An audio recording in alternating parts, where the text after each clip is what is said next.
ማየ በፈጠረሽ በዚህ ሰዓት ሌላ ችግር ውስጥ የሚያስገባን ነገር ምንም ነገር እንዳትነግረኝ። በሰዓቱ ሲምባ በጥይት ሲመታ የነበረ ሰው ነው። ምን ነው? አሁን ዝም ብላ አዳምጠኝ። አረ ለዚህ ቤተሰብ ዘኑለት። ቆይ አሁን ምን እያልኩ እንደሆነ ምን አውቀህ ነው? አረ የኛ ቤት መከራ በዛ ማለቂያ የለውም። ናሁም እንግዲህ አታበሳጨኝ። አልታዘዝም የምትለኝ ከሆነ እኔ ተመልሼ ልግባ። እሺ ምን እናደርግልሽ ነው የምትፈልጊው? ይኸውልህ ናሁም ዘሪሁን ይባላል። በወቅቱ ሰንበቶ የተመታ ቀን እኔና ለይኩን መቅበር ስለሚያቅተን ብዬ ሁለት ማምናቸውን ሰዎች ጠርቼ ነበር። የበርሽን ነው ማየ? አሁን አሁሜ በወቅቱ ሁለቱ አንድ ላይ ሆኖ መኪና ውስጥ የሲምባን አስክሬን እየጠበቁ ነበረ። ግን ደግሞ ውስጥ ገብቼ ተመልሼ ስወጣ ዘሪሁንን ብቻ ነበር ተደናግጦ ያገኘሁት። ይኸውልህ ናሆሜ የሚኖርበትን ሰፈር በምልክት እነግርሃለሁ። ምትኩ ይባላል። ጓደኛው የት እንዳለ ትጠይቀዋለህ። ሁለቱ በጣም የማምናቸው ሰዎች ነበሩ። ቆይ ግን ለማናቸው እነዚህ ሰዎች? ነገርኩህ አይደል እንዴ ናሆሜ፣ የማውቃቸው ሰዎች ናቸው አልኩህ እኮ። ኤሚ በመጨረሻ ልጇን አስወርዳ ሕክምናውን እንደምታካሂድ ተናገረች። ምንም እንኳን ኤሚ ለሕክምናው ብትስማማም ነገር ግን ለኤሚ ቦንማሮ የሚሰጣት ሰው ስላልተገኘ ቤተሰቡ እጅግ በጣም ጭንቀት ላይ እንደወደቀ ይታያል። የአቶ ለይኩንም ሆነ የወይዘሮ ገነት የደም ናሙና በፍጹም ከኤሚ ጋር ስላልተመሳሰለ አሁን ልጃችን ተስፋ የላትም፣ እናም የመዳን ተስፋ እየቀዘቀዘ ነው ይላሉ የኤሚ እናትና አባቶች። በፊቱ ደግሞ እየተጨነቀ ያለው ኤርሚያስ ነው። ኤርሚያስ አሁን ላይ ኤሚ ከየትም ተፈልገው መዳን አለባት፣ የኔ ልጅ ወለደችም አልወለደችም ቁም ነገሩ እሱ ሳይሆን ልጅቷ በህይወት መኖር አለባት ይል ነበረ። ታዲያ ኤርሚያስ እጅግ በጣም ከመጨነቁ የተነሳ ከኤሚ ጋር የሚመስል የደም ናሙና ማግኘት አለብኝ ብሎ በማሰብ በፊቱ እየፈለገ ይገኝ ነበረ። ኤርሚያስ በአጋጣሚ ሲያስበው የኤሚና የአምራን ደም አይነት ተመሳሳይ እንደሆነ እናም አምራንን ማናገር እንዳለበት አሰበ። ሰላም ጤና ይስጥልኝ ውድና የተከበራችሁ ቤተሰቦች እንዴት ናችሁ? እግዚአብሔር ይመስገን እኔ በጣም ደህና ነኝ። በያላችሁበት ሰላማችሁ ይብዛ እያልኩኝ እንኳን ወደ ቻናሌ በሰላም መጣችሁ። ለዚህ ዩቲዩብ ቻናል ደግሞ አዲስ ከሆናችሁ ላይክ፣ ሼር፣ ሰብስክራይብ በማድረግ ቤተሰብ ሆኑ። እንዲሁም ደግሞ ሀሳብ አስተያየትም ካላችሁ ኮሜንት ላይ አሳውቁኝ። ለዛሬው ደግሞ ኑሐሚን ፊልምን ክፍል 85 ይዤላችሁ መጥቻለሁ። እስከ ቪዲዮ ፍጻሜ አብራችን ቆዩ። ኤሚ ምንም እንኳን በልጄ ላይ መጨከን አልችልም እናም ልጄን አላስወርደውም ብትልም ነገር ግን እናትና አባቷ በተደጋጋሚ ወደ እነሱ ስትሄድ ፊት እየነሷት ቢያስቸግራትም እናም እማዬ አባዬ ከእናንተ ልጄ ይበልጥብኛል ማለት በጣም እራስ ወዳድነት ነው፣ እናንተም እኔ ልጃችሁ በልጬባችሁ ነው እንደዚህ የምትሆኑት ስትልም ውሳኔዋን አቅርባላቸው ትገኛለች። እሱም ምንድነው በዚህ ልክ እናትና አባቴን ከምጎዳ እኔ በቃ ልጄን ልግደለው አይነት ውሳኔ ነበረ ወስና የነበረው። ታዲያ በስከ መጨረሻ ልጇን ለማስወረድ በመስማማቷ ለናሆም እየነገረችው ትገኝ ነበረ። ናሆምም ይህንን ነገር ሲሰማ የልጇን ማጣቷ ሳይሆን ያስደስተው እሷ በህይወት እንድትቆይ የወሰነችው ውሳኔ እጅግ በጣም አስደስቶት ይገኛል። እናም ኤሚ ልታባብለኝ እንዳትሞክር ነገር ግን እቀፈኝ ስትልም ናሆምን እየነገረችው ትገኝ ነበረ። ናሆምም እህቱን በለቅሶና በሀዘን በተሞላ መንገድ በስስት እያቀፋት ይገኛል። በዚህ ውጥንቅጥ ቤተሰብ ውስጥ ያለው ዳግም አሁን ላይ ከአባቱ ጋር ይሁን ወይስ ደግሞ ከእናቱ ጋር እጅግ በጣም እየተወዛገበና ግራ እየተጋባ ይገኝ ነበረ። ታዲያ ዳግም አባቱን በማግኘት አባዬ እንዴት እንደዚህ ታደርጋለህ? ለቀናታት እየቀጣኸኝ አንተ ነህ፣ ለምን እንደዚህ አይነት ውሳኔ ወሰንክ? እያለም በጥላቻ መንፈስ እያናገረው ይገኝ ነበረ።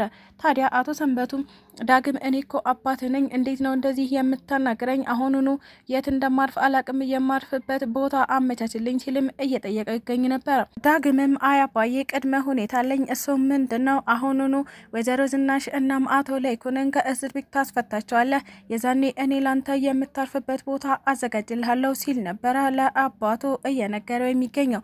ታዲያ አቶ ሰንበቱም እኔ ማን የሚሉኝ የህግ አካል ነኝ፣ ያንተን እናትና እንጀራ አባትን የማስፈታልህ ሲል ነበረ ዳግምን በቁጣ ኃይለ ቃል እያናገረ የሚገኘው። ዳግምም አባዬ እስር ቤት እንዲገቡ እንደማትፈልግ አውቃለሁኝ፣ ምክንያቱም ብትፈልግ ኖሮ በሰዓቱ ፖሊስ ይዛቸው አንተ አትመጣም ነበረ፣ ለቀናታት እንደተደበቅከው አሁንም ለዘመናት ትደበቅ ነበር፣ እናቶ ለይኩንና እማዬ ለዘመናት ይቀጡ ነበረ።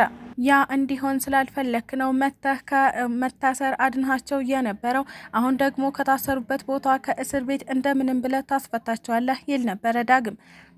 ሰንበቱም በዚህ ነገር አልስማማም፣ ነገር ግን አባትህ እንደመሆኔ አሁኑኑ ማረፊያ ቦታ ታዘጋጅልኛለህ ሲልም ትዕዛዙን አስተላልፏል። ታዲያ ዳግምም አነስ ያለ ቤት እከራይልሃለሁ እዛ ቤት ትኖራለህ ቢለውም ነገር ግን እኔ አነስ ያለና ትንሽ ነገር እንደማልወድ ታውቃለህ። አንተ እኮ የባለ ሀብቷ የወይዘሮ ዝናሽ ልጅ ነህ። ስለዚህ ከእናት ገንዘብ ተቀብለ ለእኔ ቆንጆ ማረፊያ ታዘጋጅልኛለህ ይል ነበረ ሰንበቱ። ዳግምም አሁን እንደዛ ማድረግ አልችልም፣ በፍጹም አልችልም። እናቴን አድክመዋታል እና ከምንም በላይ ድቅቅቅ ብላለች። እሷን ደግሞ ገንዘብ መጠየቅ አልችልም፣ ምክንያቱም እሷ ያለችው እስር ቤት ነው ሲልም መልሶለት ይገኛል። ወይዘሮ ዝናሽ ናሆምን አሁን የምፈልጋቸው ሰዎች አሉ፣ እነሱን ፈልገህ ታገናኘኛለህ ወይ እስር ቤት ታመጣቸዋለህ ወይም ደግሞ የምልክህን ጥያቄ እዛው እንዳሉ ትጠይቃቸዋለህ ስትልም እያላካቸው ትገኝ ነበረ። ናሆምን ምንም እንኳን ባይፈልግም ነገር ግን እናትና አባቱን ማገዝ ስላለበት እሺ ማየ ችግር የለውም እነማናቸው አድራሻቸውን ንገሪኝ ሲልም ተቀብሏት ሄዶ ነበረ። ናሆምም ትዕዛዙን ለመፈጸም የግዴታ የእናቱን ቃል መስማት ስለነበረበት ወደ ተላካቸው ሰዎች ጋር በመሄድ ሰዎቹን ፈልጎ እናቱ እንደምትፈልጋቸው እናም ደግሞ ወንጀሉ ላይ እጃቸው እንዳለበት እየጠየቃቸው ይገኝ ነበረ። ታዲያ ምንም እንኳን ለናሆም አንዳችም ነገር መናገር አንፈልግም ቢሉም ነገር ግን ወይዘሮ ዝናሽን ለማግኘት ወደ እስር ቤት ሄደው ይገኙ ነበረ። የወይዘሮ ዝናሽ የወንጀል ተባባሪዎች አሁንም ሊያግዟት ዝግጁ እንደሆኑ ነግረዋታል። የአቶ ተሰማና የወይዘሮ ገነት የደም ናሙና ከኤሚ ጋር ባለመመሳሰሉ ቤተሰቡ እጅግ በጣም አዝኗል። የመጨረሻ ተስፋዎቻችን እነሱ ናቸው ብለው ቢያስቡም ነገር ግን የደም አይነታቸው ስላልተመሳሰለ አሁን ደግሞ መስጠት እንደማይችሉ ተነግሯቸው ይገኝ ነበረ። ይህንን እየሰማው ቤተሰቡ በቃ ተስፋችን ተሟጧል፣ ለኤሚ መቅኔ የሚሰጣት ሰው አልተገኘም። እናም በዙሪያችን ያሉ ሰዎች ሁሉ ተመረመሩ፣ ነገር ግን የደም አይነቷ ከማንም ስለማይገጥም ማለትም በቀላሉ ስለማይገኝ በቃ ልጃችንን ማዳን አልቻልንም በሚል አይነት ተስፋ ቆርጦ ይገኙ ነበረ። በመጨረሻም ኤርሚያስ ከአምራን ጋር ለመደራደር እየሞከረ ይገኝ ነበረ። እሱም ምንድን ነው የአምራንና የኤሚ የደም አይነት ተመሳሳይ እንደሆነ የሚያውቁት ኤርሚያስና ኑሐሚን ብቻ ናቸው። ታዲያ ኤርሚያስ የግዴታ እሷን ማናገር አለብኝ ብሎ በማሰብ አሁን ላይ ከአምራን ጋር እሰጥ አገባ ውስጥ እየገባ ይገኛል። ምንም እንኳን ጠላቶችሽ ቢሆኑም ነገር ግን በኤሚ ትጨክኛለሽ ብዬ አላስብም ሲል ነበረ ኤርሚያስ ስለ ኤሚ በሽታ ለአምራን እየነገራት የሚገኘው። እሷም እሺ ከጠላቶች ጋር ተወዳጅ እያልከኝ ነው፣ ምንድነው ችግሩ ንገረኝ ስትልም ጠይቀዋለች። ታዲያ ኤርሚያስም ኤሚ የካንሰር በሽተኛ እንደሆነች እናም ደግሞ መቅኔ እንደሚያስፈልጋት አሁን ደግሞ የደም አይነቷ ከማንም ጋር ስለማይመሳሰል ለሷ መቅኔ የሚሰጣት እንዳልተገኘ በዝርዝር ነግሯት ይገኝ ነበር። ታዲያ አምራንም ታዲያ ይሄ ከኔ ጋር ምን አገናኘው? ለምንድን ነው እንደዚህ አይነት ነገር ለኔ የምትነግረኝ? ስትልም ኤርሚያስን እየጠየቀችው ትገኝ ነበር። አምራን ይህ ነገር ከአንቺ ጋር የሚያገናኘው ትልቅ ጉዳይ አለ። እሱም ምንድነው? የአንቺና የኤሚ የደም አይነት ተመሳሳይ እንደሆነ አውቃለሁኝ። አሁን ከመቼውም በላይ ታስፈልጊኛለሽ፣ እንድታግዥኝ እፈልጋለሁ ሲልም እየጠየቃት ይገኝ ነበረ። ኑሐሚንም ለናሆም የአምራንና የኤሚ የደም አይነት ተመሳሳይ እንደሆነ እየነገረችው ትገኛለች። እንግዲህ ናሆምም ወደኋላ ተመልሶ አምራንን መለመንና ማሳመን ይኖርበታል። አምራን ደግሞ ከዚህ በኋላ በእርግጠኝነት የእነሱን ቤተሰብ ለመቀላቀል ይህ ነገር ይጠቅማታል ብዬ አስባለሁኝ። መቼም ጎዳና ላይ ከመውጣት ይልቅ ይህንን ነገር አድርጋ የእነሱም ልጅ ብትድን እናም ለሷ ደግሞ ጠቀም ያለ ገንዘብ ቢሰጧት ህይወቷን ብትኖር አይነት ነገር የምታስብ ይመስለኛል። ስለተከታተላችሁኝ እጅግ አድርጌ አመሰግናለሁ። ለቻናሌ ደግሞ አዲስ ከሆናችሁ ላይክ፣ ሼር፣ ሰብስክራይብ በማድረግ ቤተሰብ ሁኑ።